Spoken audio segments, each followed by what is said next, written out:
starting, and we're on, Connor. We're on. Alright, start. I'm Connor. We're just going to look at some species-specific enrichment stains and enclosures. I'm just going over how we set our enclosures up and how best for you to set yours up and taking tips from it. So we'll first look at the Emerald Swifts here. It's more of an arboreal setup. You can see we've got some foliage at the back, plenty of spaces for them to hide. Up top near the heat and the UV, and down below where it's cooler as well. Quite so bad they for can light, feel that tank. it is quite bad, but yeah, You might have to pick a different tank, Connor. This one the same, wasn't it? Yeah, just go down, mate. Just don't worry about This arboreals. one's quite good in terms of heating, because they can regulate the heat while being hidden all the way down, which obviously is better from, you don't have to choose that way between regulating heat and feeling safe and secure as well, which is important for animal well-being.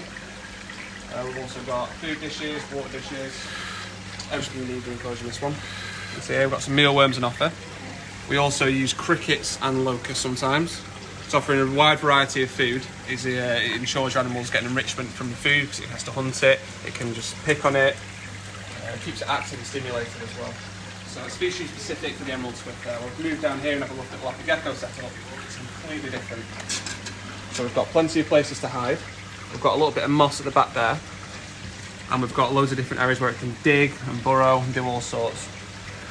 So it's got a nice basking spot here on the right hand side as well. And if we look down this one, this is a Madagascan ground gecko, which I'll see if we can find.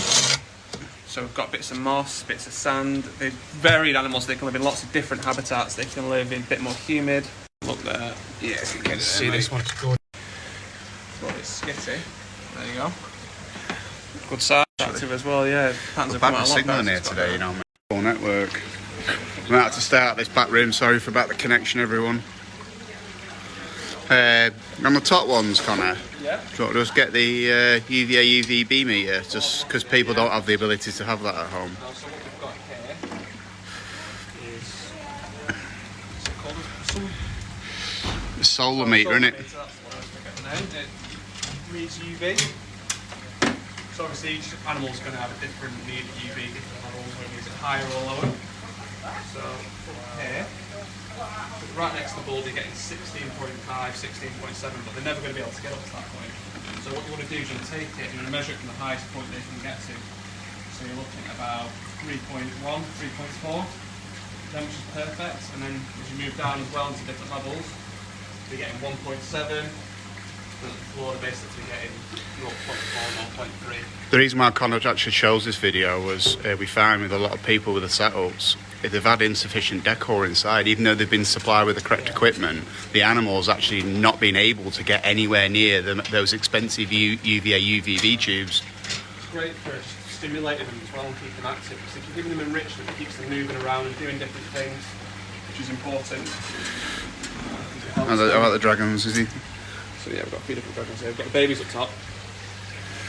So our citrus ones. And then underneath we've got the adults. We've got mum and dad. This one's actually on T5, isn't it, this system? You've got to show how much extra UVA UVBs in this one. Right. Yeah, you can see as well where they've been digging in this little patch here, where they've pulled away all the substrate. Commonly in here is a lot of people will say with normally on sand. As you can see, we don't use any sand within here at all. They're all a clay-based substrate. Is anything else that people typically say should rock in it and everything? Just breaks apart like that. So it helps encourage natural behaviours. That's when you set up an environment, it reduces stereotypies and redirected behaviour and all sorts. So what we'll do is we'll look at the hot spot. As a few people like this, it's a temperature gun. That's the temperature at a certain spot, so we can see it's around 80 degrees. And it is about 86 at the moment because it's later on in the day, so we're dropping the temperatures down, so it's like a natural curve right there, so it peaks around 12 o'clock and then it comes back down after.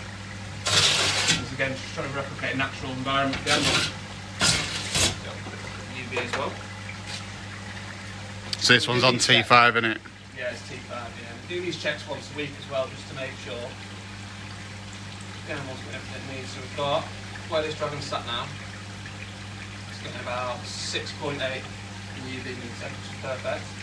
And if you look down here, it's all the way down to 2.93. Obviously, they can move around and. Dragons, I think dragons are the best example, really. They typically do sulk, don't they, when the UVA UVB tubes are deteriorated. Right, you can really tell. Oh, look at these gecko tanks, Connor. if the signal's going to work down here. It's going to work in this back room. No. No, it is doing. It's doing all right. So these are your places to go. Plenty of places to dig.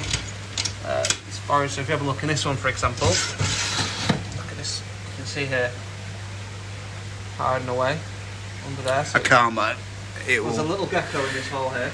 Oh, I can see it now. Having a look. It's picking its head. So what we like to do sometimes is we take the geckos out, and what we'll do is we'll fill in all these holes with sand. So that encourages the gecko to dig into it and create that little hide itself. He's there looking out. You can see it. It's quite funny. You know what, these in here as well, funnily enough, for those that are familiar with the garments that just hatched, we've actually taken them out of our boarding facility and moved them up in the store. But as you can see, they can climb all the way up on these thin little stems and get right up to the UV. The funny thing is they're quick as well, which is quite... Is that already open? Yeah. They're almost impossible to catch. You know what, no one will one of them in a fork, on it. But what we do is try and do is a little mini ecosystem within each tank between thermoregulation, as you can see. Why are we using the moss, Connor, for most of them? What it does is we can spray it in the morning or in the evening or once a day, and what it does just holds that moisture, just helps with shedding. So you see a lot online, people using paper towels or plant substrates where they can't really get the shed off. So what we do is put some moss in, which allows it to get humid, it loosens the skin, and then we've got all these rocks and float part where they can just rub on, which removes all the stuck shed. So we use this moss here, a lot of them, live moss, which is great. Shows us. If you spray it about once a day, it holds it. Got over here a platinum fulcian caramel mainland reticulated python.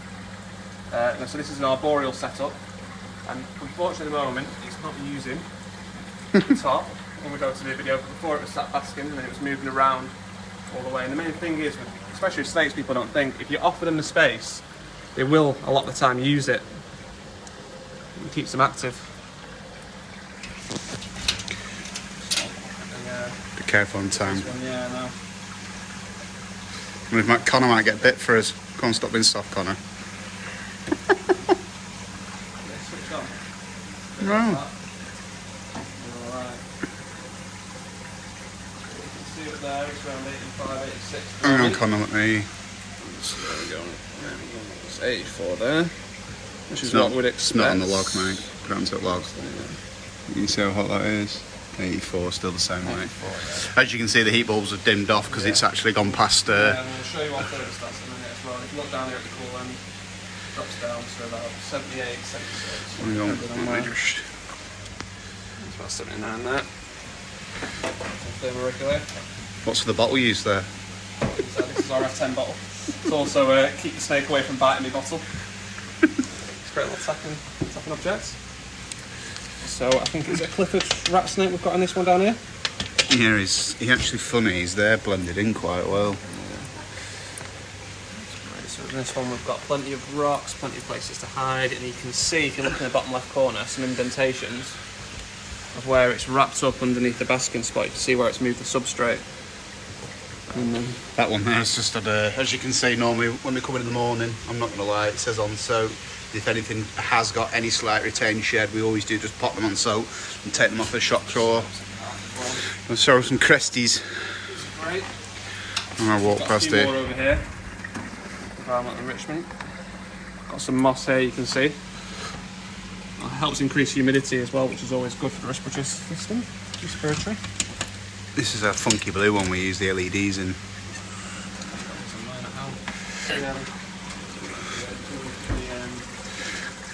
Meals we've got. Some Yemen.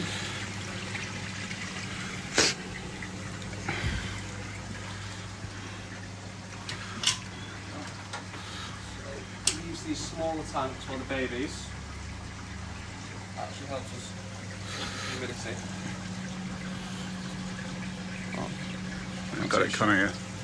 Again, we've got the same gone on in here as obviously the thermoregulation. Obviously, it's difficult to show you in here, but little mini environments that they keep them in, and obviously we upgrade them wherever they need as we go.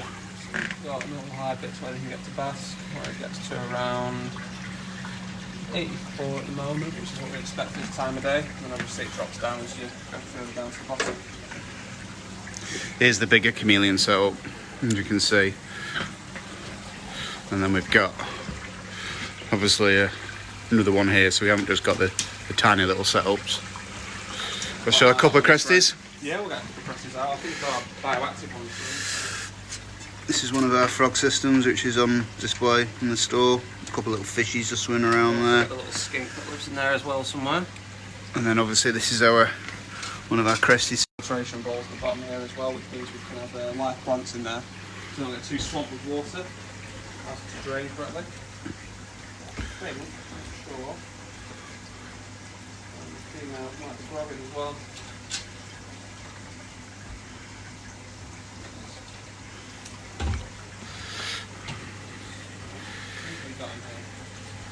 You know, Connor won't be able to find one now. This is the unfortunate thing of decking the vivs out so much. Sometimes it's quite hard to find the animals in the end, but that's how it would be in the wilds. Oh, you found one. Let's see, I think she might be growing. I'm not entirely sure. Yeah, she's looking really plump, isn't she? Yeah. I'm checking on the other day. Been checking, having a dig around, making sure she's not laid her eggs yet. Perfect. She's a great little gecko. Got like the endangered history as well. She wasn't too happy with me. Quite funny. Getting bit by a cresty of all things in the video. Connor, was just to wrap it up, because obviously without it dragging on, you need to be very, very careful in the enclosures to make sure, even though it's got a heat bulb and it's got a light, can the animal actually utilise what's within? As you can see on this video now, there's no heating on any of that wall because they're all in the digital thermostats and the room's up to temperature. And obviously we've gone past lunchtime now, so now they're starting to drop off. It's very hard because of Facebook quality on them, mate. I can try. I've got a graph, so you can spot it there. It just shows the temperatures throughout the day. There you go, you should be able to see. It's a little line where it peaks and it drops down. There. Which is great, you can set different temperatures throughout the day as well. So, yeah. So thanks for watching. If you've got any questions or anything you want to know, feel free to message us and we can talk about enrichment and what we do with our enclosures and what you can do with yours to kind of kit it out in a similar way we do ours.